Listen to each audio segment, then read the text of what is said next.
சரி நடங்க, கடையில் என்ன பட்டாசு இருக்குன்னு பார்க்கலாம்.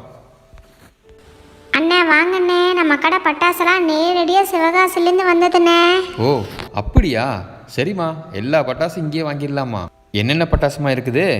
கம்பி மத்தாப்பு, புஷ்பானம், சாட்டை, லட்சுமி வெடி, பாம்பு பட்டாசு, ஆட்டோ பாம்பு, கலர் பாம்பு, 100 வாழா, 300 வாழா, 1000 வாழா, சங்கு சக்கரம், ஹை சாட்டு, பென்சிலு, தீப்பெட்டி மத்தாப்பு, ராக்கெட்டு. பாருங்கண்ணே, நீங்களே எல்லா பட்டாசையும் என்ன வேணும் சொல்லுங்க.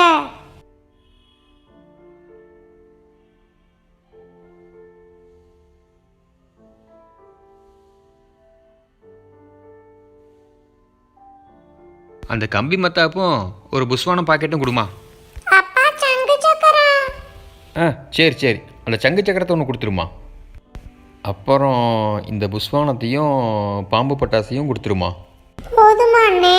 மொத்தம் 300 ரூபாய் ஆச்சுண்ணே. இல்ல, எனக்கு பெரிய கம்பி மத்தாப்பு தான் வேணும். எனக்கு வேணும், அதே தான் வேணும், எனக்கு வாங்கி கொடுங்க. அந்த பெரிய கம்பி மத்தாப்பு எவ்வளோம்மா? அண்ணே இது 200 ரூபாய் அண்ணே. இது ரொம்ப நேரம் எரியும்ண்ணே. மச்சான், விலை ரொம்ப அதிகமாக இருக்குது மச்சான். நம்ம வாங்கினதே போதும், வாங்க போகலாம் நம்ம. இல்ல, எனக்கு அந்த பட்டாசு இப்பவே வேணும், எனக்கு வாங்கி கொடுங்க. பாப்பா பேசாமிரு, அப்பாட்ட அவ்வளோ காசு இருக்காது. அப்பாட்ட சண்டை கட்டக்கூடாது, அமைதியாக இருக்கணும்.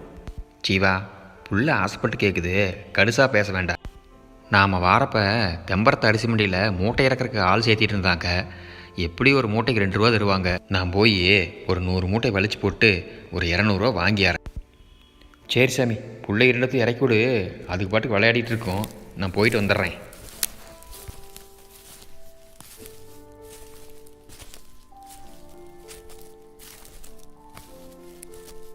இந்தாம்மா, அந்த புள்ள கேட்ட பெரிய மத்தாப்பையும் கொடு.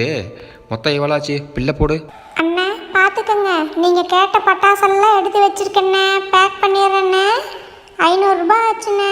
அண்ணே தெரிஞ்சவங்களுக்கும் நம்ம கடையை பற்றி சொல்லுங்கண்ணே, வர சொல்லுங்கண்ணே. சரிம்மா, கண்டிப்பாக சொல்கிறேம்மா.